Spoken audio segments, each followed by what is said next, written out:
अब क्या किया सीवीसी ने आनन फानन में, देखिए रंजना कुमार की बिल्कुल क्या बोलूं, मतलब मुंह से गाली निकलती है। रंजना कुमार ने आनन फानन में सीबीडीटी में चिट्ठी लिख दी कि मेरे खिलाफ कार्रवाई की जाए, क्योंकि ये कर नहीं सकती थी रंजना कुमार 13 लोगों की शिकायत के आधार पर, इन दोनों महिलाओं और इनके साथ जो 11 इनके जो भी कह लीजिए गए थे। जी। सीबीडीटी में उस समय एक एमएच खेरावाला थी, लखनऊ की पारसी थी, 69 बैच 69 बैच की अफसर थी, वो चेयरमैन थी, रिलेटिवली शरीफ महिला थी। दूसरी उन्हीं की बैचमेट थी बलजीत मटियानी, और आज के दिन में ये दोनों महिलाएं मरहूम हैं। बलजीत मटियानी जी मेंबर पर्सनल थी, तो वो उनका मामला था। 14 जून को ये दोनों महिलाएं सीवीसी गईं किसी और सिलसिले में।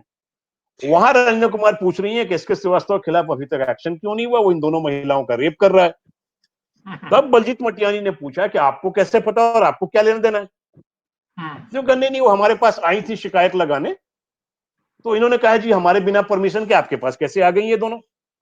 नहीं वो आ गई थी तो हम क्या करते, महिलाएं थी, ये थी, तो अपना रंजना कुमार के पास कोई जवाब नहीं था, तो इन्होंने टाल मटोल के। तो बलजीत मटियानी ने कहा कि चूंकि इन दोनों महिलाओं ने हेराफेरी किया है, फ्रॉड किया है, ये बिना सीबीडीटी के परमिशन के, बिना सीबीडीटी के इजाजत के, नॉलेज के आई हैं, तो हम इस मामले की पूरी तहकीकात करेंगे तब एक्शन लेंगे। 4 अगस्त को बलजीत मटियानी ने 4 अगस्त 2006 को बलजीत मटियानी ने इन दोनों महिलाओं को बुलाया और इनसे पूरी बात की, और बिल्कुल औरतों की तरह बात की, और कहा कि अगर दोबारा इस तरह की बेहूदगी करोगी तो दोनों को नौकरी से निकाल दी जाओगी। इन्होंने हाथ पे जोड़ लिया कि ठीक है जी, नहीं करेंगे, गलती हो गई, ये था वो था, हम जूनियर हैं, हम क्या करें, हमें माफ कर दो ये कर। लेकिन ये वापस नहीं ली इन्होंने, नहीं, शिकायत वापस नहीं ली। शिकायत लिखित में कुछ नहीं था, हवा बनाना था ना, लिखित में कुछ नहीं था, ये लिखित कुछ करने वाली नहीं है ये महिलाएं। ये तो बस जा करके बैठ करके, मतलब चौपाल लगा करके आना था कि एक बदनाम कर दिया जाए। और चिदम्बरम तो इसके पहले सीवीसी को भी इन्होंने लिखित में नहीं दिया था, लिखित में नहीं दिया, शिकायत थी। रंजना कुमार ने लिख करके जरूर भेज दिया था। 14 तारीख को झगड़े के बाद रंजना कुमार ने फिर एक चिट्ठी लिखवा दी, मेरे पास है, कॉपी दे सकता हूं, कि साहब आप एफआईआर करना चाहें तो कर दीजिए, करना चाहें तो कर दीजिए। ये नहीं कहा कि करिए, रेप हो रहा है, दो महिलाओं का रेप हो रहा है, ये कहीं अगर आपको मन करे तो कर दीजिए। इनको पता था कुछ नहीं हुआ है, ये बाद में पल्ला झाड़ लें कि हमने तो इनके ऊपर कहा था कि चतुर्वेदी जी आपको मन करे कि आपके यहाँ डकैती हो गई है, मन करे तो मुकदमा कर दीजिएगा। ये नहीं कि जाए चतुर्वेदी जी थाने थाने थाने थाने जाइए, सवारी नहीं मिल रही है तो मेरी गाड़ी ले जाइए। लेकिन ये तो खैर सबकी मिली भगत थी। हाँ, एनडीटीवी को क्यों बचाना था वो मैं बता दूंगा कि एनडीटीवी पे कोई मुरब्बत नहीं हो रहा था। चिदम्बरम साहब की अपनी धोती फंसी हुई थी, उनकी अपनी लुंगी उसमें फंसी हुई थी। अगर एनडीटीवी कपड़ों के बिना आएगा तो चिदम्बरम साहब भी बिना कपड़ों के हो जाते। कैसे, मैं बता दूंगा। तो अब इन लोगों ने क्या किया कि जब ये सब खेल होने लगा तो भी इनकी हरकत बदस्तूर जारी रही, क्योंकि एनडीटीवी से पैसे ले चुकी थी और पीके मिश्रा को ना कहने की इनकी हैसियत नहीं थी। जिस आदमी के साथ आप 10 बार मुंह काला कर चुकी हैं उसको आप ना नहीं कर सकती हैं। उसने आपको उन हालतों में देखा जिन हालत में आपको कोई नहीं देखेगा, तो इसलिए अब आपके पास कोई चारा नहीं था। तो मैंने फिर सितंबर में फिर सीबीडीटी को शिकायत की कि साहब ये दोनों महिलाएं मेरे खिलाफ झूठा मतलब प्रोपेगेंडा कर रही हैं, झूठा प्रचार कर रही हैं, इनके खिलाफ कार्रवाई की जाए। अक्टूबर में फिर शिकायत किया। मेरी शिकायतों पे 4 दिसंबर 2006 को इन महिलाओं को शोकॉज इशू हुआ कि आप झूठा सेक्सुअल हैरेसमेंट का, यौन शोषण का झूठा शिकायत कर रही हैं। आप इस पे पैरावाइज कमेंट्स दीजिए, अपनी जवाब दीजिए, स्पष्टीकरण दीजिए, नहीं तो आपके खिलाफ कार्रवाई होगी। आज तक इन दोनों महिलाओं ने एक शब्द लिख के नहीं दिया है, और ये नाटक करती है कि मैंने इनको सेक्सुअली हैरेसमेंट किया। शिकायत सबसे पहले मैंने की है, लिखित में आपने किया, उन्होंने लिखित में कोई शिकायत नहीं की थी। कोई शिकायत, इन्होंने पहली शिकायत लिखित में की थी 2010 में, जब कोर्ट ने कहा कि ये सेक्सुअल का नाटक कर रही है दोनों औरतें, शिकायत नहीं है। कोर्ट में सरकार को एफिडेविट फाइल करना पड़ा जनवरी 2009 में कि हमारे पास कोई शिकायत नहीं है, इन औरतों का भी कोई शिकायत नहीं है। नाम से इनका नाम लेके एफिडेविट फाइल किया गया, सीबीडीटी ने एफिडेविट फाइल किया कैट में। जब मैंने कहा कि साहब शिकायत की कॉपी तो दीजिए, मैं किस चीज पर डिफेंड करूं, मुझे पता ही नहीं है कि मेरे खिलाफ शिकायत क्या है, और कोर्ट ने कहा कि शिकायत की कॉपी दो तब कुछ आगे कार्रवाई होगी। तो ये जून 2008 का ऑर्डर है, और मुझे सस्पेंड कर दिया 30 मार्च 2007 को। इन औरतों के रेप के नाम पे चिदम्बरम ने। शिकायत नहीं है। जनवरी 2009 में 30 मार्च 2007 को सस्पेंड कर रखा है और जनवरी 2009 में चिदम्बरम साहब एफिडेविट फाइल करवाते हैं कि जी हमारे पास कोई शिकायत नहीं है। तो आपने सस्पेंड किस बिना पे किया था? ऑब्वियसली एनडीटीवी को बचाने के लिए और इन औरतों के साथ जो आपके गंदे भद्दे ताल्लुकात थे उसकी वजह से आपने मुझे सस्पेंड किया था। खैर, तो अब क्या हुआ कि चूंकि इनका था कि किसी भी 2007 में आकर के, ये मेरी बदकिस्मती कहिए जो भी कहिए, कि 31 दिसंबर 2006 को एमएच खेरावाला और बलजीत मटियानी दोनों रिटायर हो गई। अब इनको तो फर्स्ट हैंड नॉलेज था चूंकि ये उस समय थी और सीवीसी भी गई थी और इन दोनों महिलाओं को भी एक तरह से जान गई थी। उसके बाद जो लोग आए उनको कोई नॉलेज नहीं था। तो 2007 में चिदम्बरम साहब उस समय फाइनेंस मिनिस्टर ही थे। 2007 में इन लोगों ने मुझे सस्पेंड करने की फाइल चला ली। जब तक ये दोनों महिलाएं रहीं चुप मार के बैठे रहे डुबकी डाल करके। जैसे दोनों महिलाएं दोनों ये रिटायर हो गई, खेरावाला और बलजीत मटियानी, इन्होंने मुझे सस्पेंड करने के लिए फाइल चला ली और चिदम्बरम साहब ने उस पर ऑर्डर दे दिया कि हाँ सस्पेंड कर दो। ज्वाइंट सेक्रेटरी सीबीडीटी एडमिनिस्ट्रेशन जो थे उस समय बी बालगोपाल, उन्होंने कहा कि सस्पेंड कैसे कर दें। तो चिदम्बरम बालगोपाल ने, ज्वाइंट सेक्रेटरी एडमिनिस्ट्रेशन ने लिखा कि इनका परफॉर्मेंस आउटस्टैंडिंग है, इनके खिलाफ कोई शिकायत नहीं है, तो साथ सस्पेंड करने के लिए आप कह रहे हैं तो कोर्ट में अगर ये जाएंगे और जाएंगे ही प्लस आरटीआई में भी रिकॉर्ड मांगेंगे तो सस्पेंड कैसे कर दें।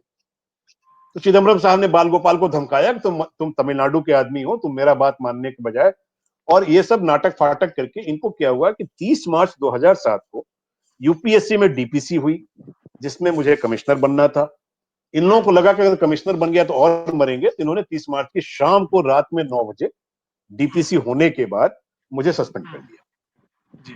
तो ये उन्हीं शिकायतों के आधार पर था जो दो महिलाओं ने की थी। उन्हीं महिलाओं की शिकायतों पे, और उसके लिए महिलाओं को मोटे पैसे दिए गए, मोटे पैसे दिए एनडीटीवी। एनडीटीवी एक अच्छी बात यह है कि एनडीटीवी जब आपसे गलत काम कराता है तो पैसे मोटे देता है, तो उसका फायदा ये हो जाता है कि गलत काम करने वाला बड़ा राजी खुशी से काम करता है और आगे भी दांत पिजाए रहता है, लार टपकाते रहता है कि जी कोई काम हो तो बताइएगा भाई, जो ज्यादा पैसे देगा उसके यहाँ भीड़ ज्यादा लगेगी।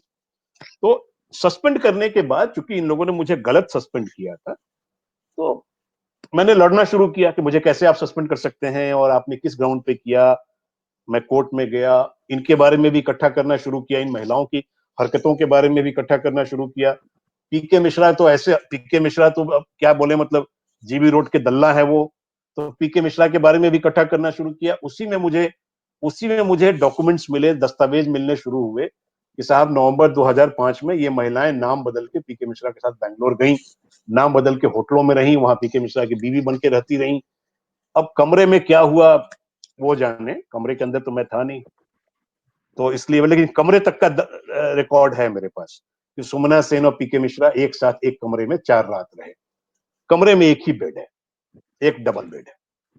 तो अब जितने वो सिनेमा का हो कि हीरो बाथरूम में सोए या बालकनी में सोए और हीरोइन कमरे में, तो अलग बात है, लेकिन अगर एक बिस्तर है तो आप दोनों एक ही बिस्तर में सोए होंगे, और एक बिस्तर में आप सोएंगे तो आप क्या करेंगे दुनिया बताने की जरूरत नहीं। तो ये सब चीजें हुई। अब इन लोगों ने देखा कि साहब ये तो हमारा जान तब भी नहीं बच रहा है।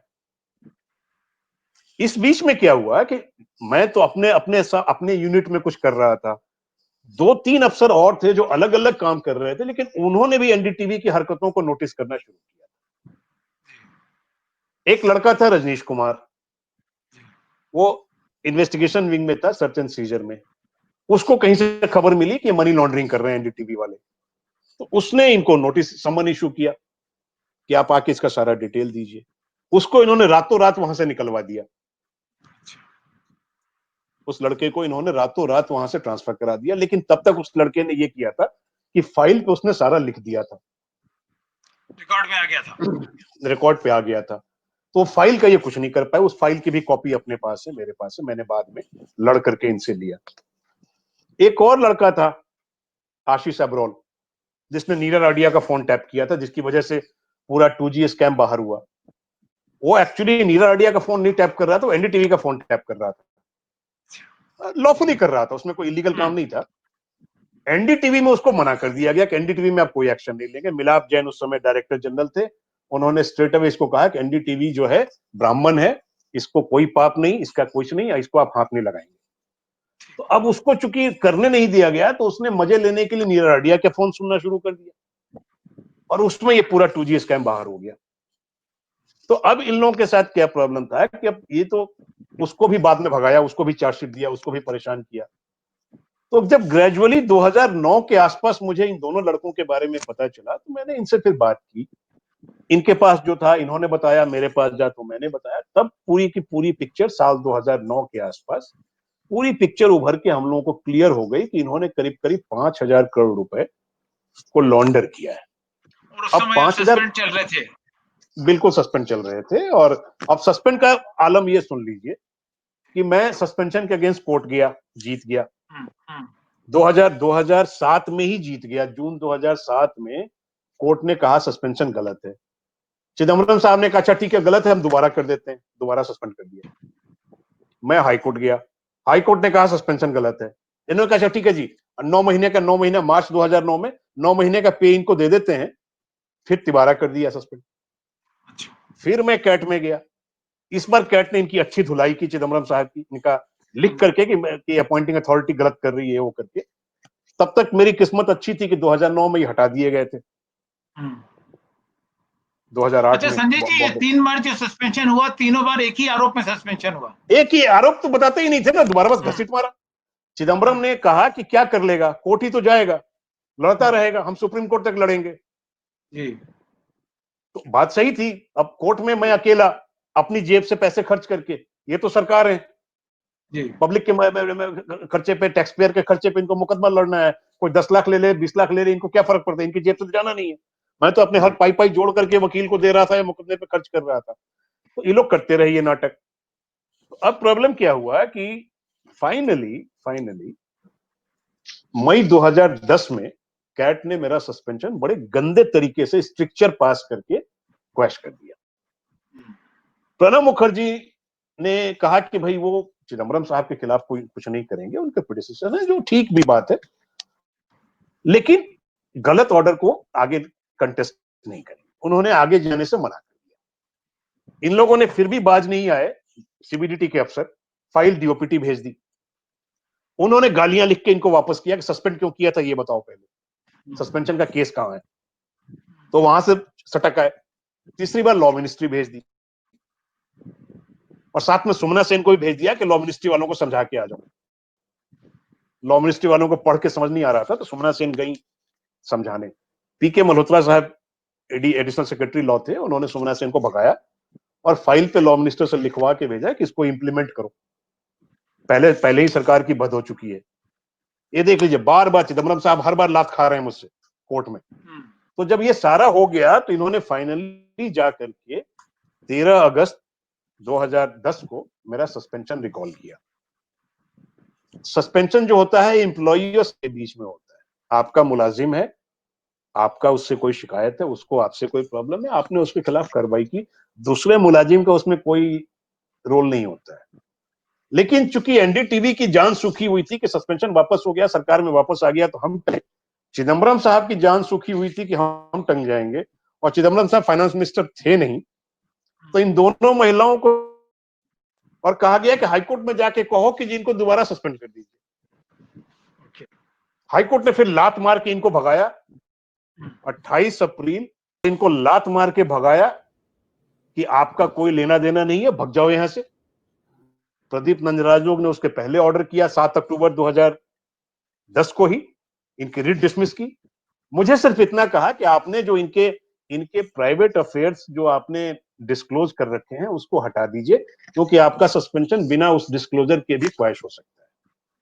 मैंने कहा ठीक है जी, आप कोर्ट हैं, कोर्ट कह रही है कि भाई इनके जो रिश्ते हैं इस तरह के हैं तो नाजायज, लेकिन चलिए इनके बारे में हम हटा देंगे, हम इसमें से हटा देते हैं। ये हमारा तय हुआ था कि हम इनके इनके इनके जो इनके उनके साथ दसियों के साथ बीसियों के साथ जो इनके नाजायज ताल्लुकात थे उसके बारे में जो मैंने बता रखा था। अच्छा, वो भी बताने की जरूरत मुझे इसलिए पड़ रही थी कि सोसाइटी है, लोग कहेंगे एक औरत क्यों झूठा इल्जाम लगाएगी कि उसके कपड़े फाड़ दिए आपने। अब झूठा इल्जाम बताने के लिए बताना पड़ रहा था कि इस औरत का चरित्र ये है।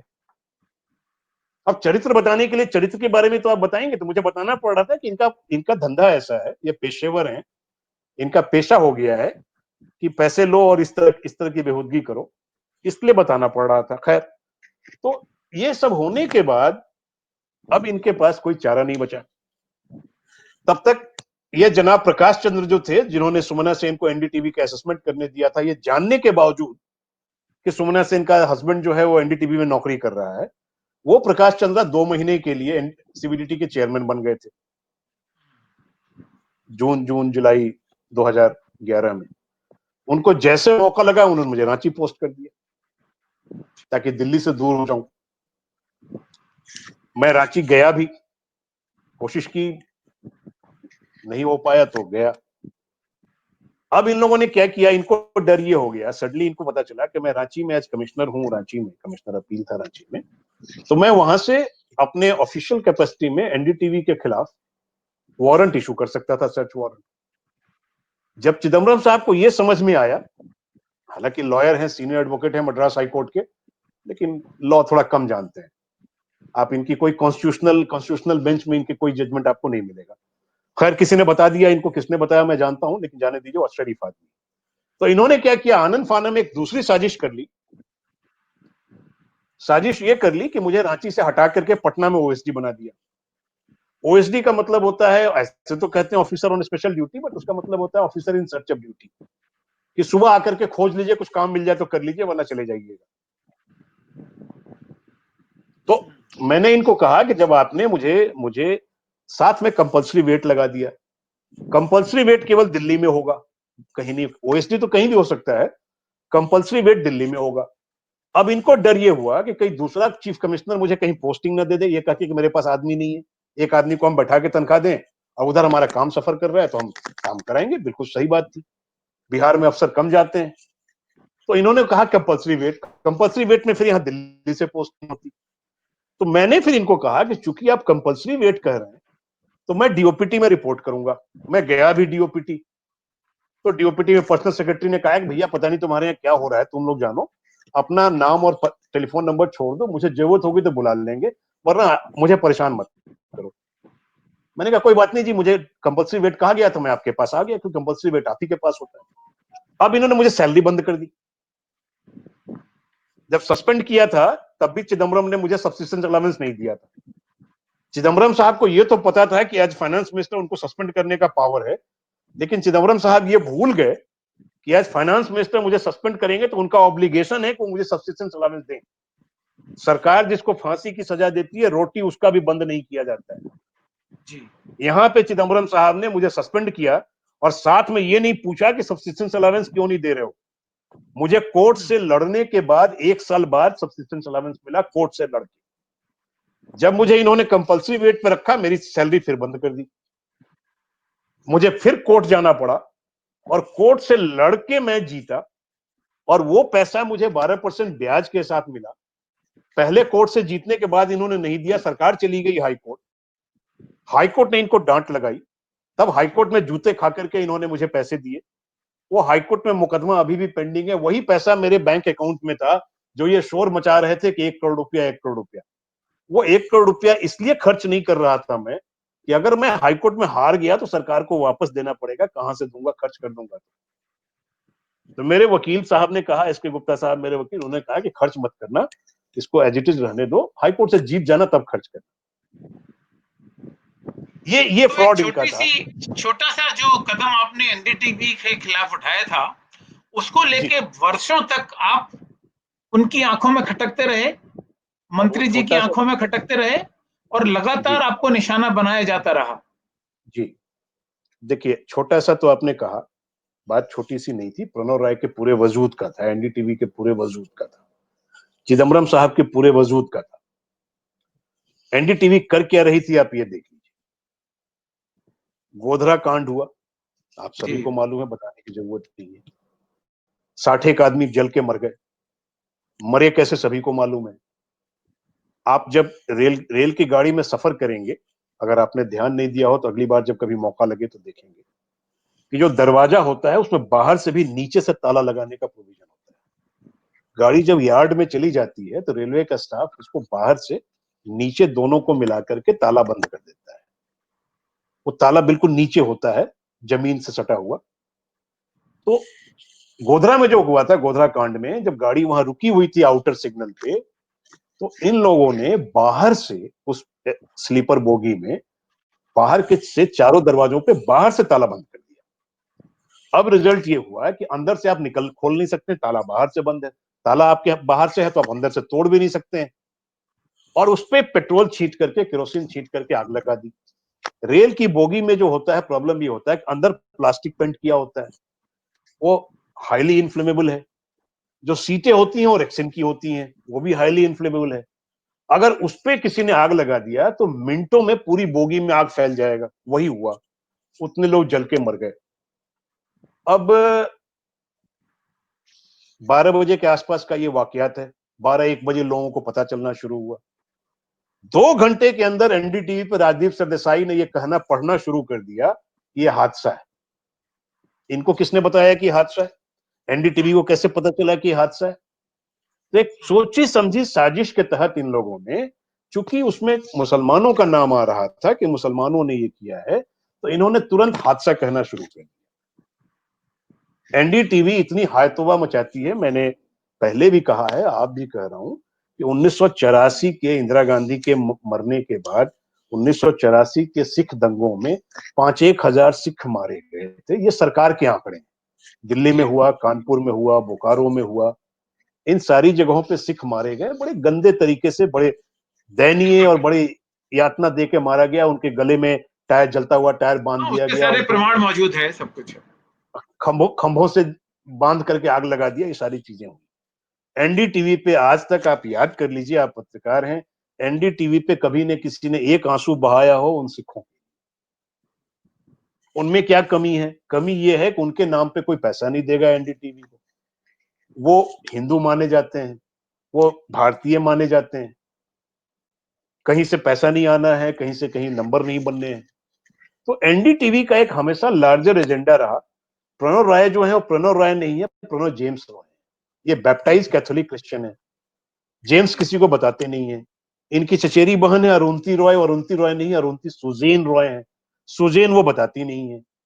कैथोलिक होना कोई गुनाह नहीं है, आपका धर्म है, आप अपने धर्म को पालन करिए, लेकिन बता दीजिए कि मैं क्रिश्चियन हूं, मैं हिंदू हूं। मैं बताने में क्या शर्त? छुपाना क्यों? छुपाने का मतलब है बदनीयत है। तो ये जो बदनीयत है, वो एनडीटीवी की बदनीयत शुरू से रही। और वो प्रॉब्लम ये आया कि पहले तो उन्होंने गोधरा कांड में रफा दफा करने का कोशिश किया। अब राजदीप सरदेसाई क्या थे 1994 तक, जब तक ये तो किसी और महिला पत्रकार के पीछे घूम रहे थे। ठीक है, भास्कर घोष की इकलौती बेटी ने इनसे शादी करने की ख्वाहिश बताई और इनकी शादी हो गई। तब तक ये टाइम्स ऑफ इंडिया में स्पोर्ट्स कॉरेस्पॉन्डेंट 6-7 हजार रुपए की महीने की नौकरी। शादी हो गई तो इनके पास इतनी हैसियत नहीं थी कि किराए का मकान ले लें। तो भास्कर घोष का जो अपना आईएफएस अपार्टमेंट में जो अपना फ्लैट था, वो तो रह रहे थे सरकारी मकान में, उन्होंने वो फ्लैट दिया कि तीते ये अपनी बीवी को लेकर के वहां गए अपने ससुर के फ्लैट में रहने। ये आदमी राजदीप सरदेसाई अगले 20 साल में दिल्ली में 2 बंगले खरीद लेता है। आप पत्रकार हैं, पता कर लीजिए कि एक पत्रकार का और सैलरी बंगलों की स्ट्रक्चर कीमत का भी बड़े प्रश्न है। 500 करोड़ का है वो दोनों बंगला आज के दिन। तो आप ये देख लीजिए कि क्या एक पत्रकार का सैलरी स्ट्रक्चर ऐसा है कि वो 20 साल 1994 में जिसके पास एक बरसाती नहीं है, जो अपनी अपनी नई नवेली बीवी को उस बरसाती में ले जा सके, वो आदमी अगले 20 साल में 2 बंगले दिल्ली में खरीद लेता है, पॉश एरिया में। बंगलों के सारी डिटेल्स हैं, किसी को तकलीफ होगी तो उनके कागज दिखा दूंगा। अब ये पैसा क्यों दिया जाएगा? ये पैसा इसलिए दिया जाएगा कि आपने बांचना शुरू कर दिया कि गोधरा में हादसा हो गया। ताले खुद ब खुद बंद नहीं होंगे। हादसा होगा तो ताला बाहर से बंद नहीं होगा। हादसा होगा तो किरोसिन तेल पटा करके आग नहीं लगाया जाएगा। खैर, एक तो ये पार्ट था। दूसरा पार्ट जो एनडीटीवी का है, देखिए, एक प्रोजेलिटाइजेशन माफिया है इस देश में। और कहीं इनकी दाल नहीं गलती है, हमारे यहाँ गलती है, क्योंकि हिंदू धर्म जो है वो बड़ा सहिष्णु है, बड़ा टॉलरेंट है शुरू से, आज नहीं। और हमारी सरकार भी चूंकि हिंदू सभ्यता की सरकार है, तो सरकार भी टॉलरेंट है, हमारा कानून भी टॉलरेंट है। पोप साहब 1999 दिसंबर में चाइना जाना चाहते थे कि जो तीसरी शताब्दी होगी, थर्ड मिलेनियम होगा, उसका स्वागत वो चाइना से करें। चाइनीज सरकार ने इनको आने ही नहीं दिया वहां, तो दिल्ली आ गए, क्योंकि हमारी सरकार ने कहा आ जाइए जी। तो अब ये जो प्रोजेल्टेशन माफिया है, इन लोगों ने ये तय किया हुआ है कि 2050 तक 50% पॉपुलेशन जो है, आधा जो पॉपुलेशन है इस देश का, उसको ये कन्वर्ट कर लें। अब उसके लिए इनको प्रणव रॉय से लोगों की चाहिए सहूलियत। तो प्रॉब्लम ये हो रहा था कि गुजरात में, नॉर्थ गुजरात में भुज के आसपास जो डांग ट्राइब रहता है, जिसको आप आज के दिन में उनका धर्म हिंदू है, वहां पे कन्वर्जन एक्टिविटीज बहुत ज्यादा चल रही थी। 2003 में अमित शाह साहब जो अभी होम मिनिस्टर हैं, ये होम मिनिस्टर थे गुजरात में, तो अमित शाह ने और चीफ मिनिस्टर जो थे, अभी प्रधानमंत्री हैं, इन दोनों ने या दोनों लोगों ने मिलकर, गुजरात सरकार ने मिलकर एक नया कानून बनाया, Gujarat freedom of religion act 2003। 3 पन्नों का कानून है।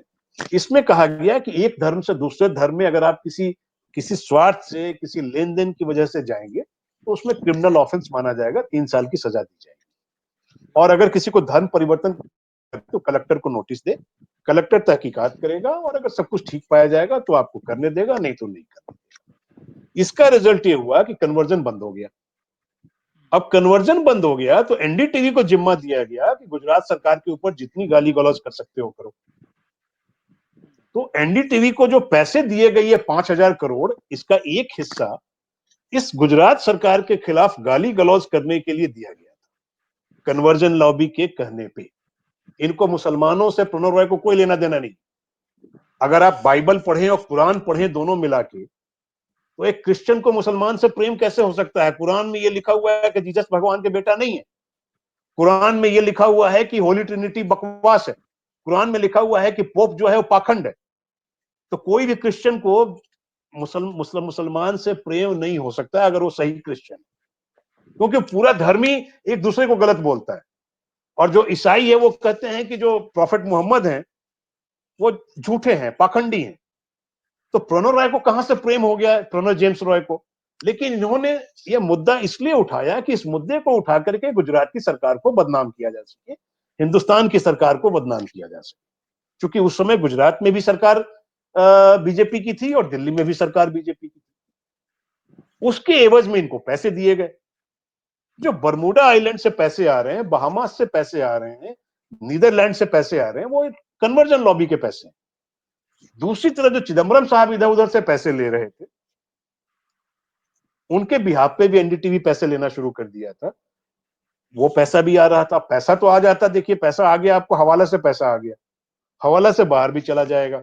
आप चांदनी चौक में पैसा जाकर के सूटकेस दे आइए, दुबई में आपको 2 घंटे में पैसा मिल जाएगा जी। कुछ तो संजय जी, मैं कह रहा हूं कि एनडीटीवी के खिलाफ इतने मामले हैं, कई अदालतों ने जो मामले हैं उनमें टिप्पणियां भी की हैं, लेकिन इन सब के बावजूद कंपनी का काम बदस्तूर जारी है।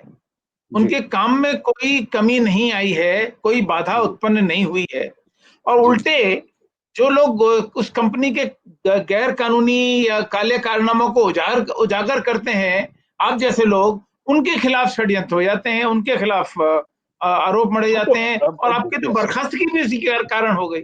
नहीं, साथ में मुझे 70 दिन जेल में भी रखवा दिया इन्होंने, ये कह के जब चिदम्बरम साहब 108 दिन रहेंगे तो मैं क्यों नहीं जाऊंगा। चलिए, कम से कम चिदम्बरम साहब से बराबरी तो आपने दी मुझे।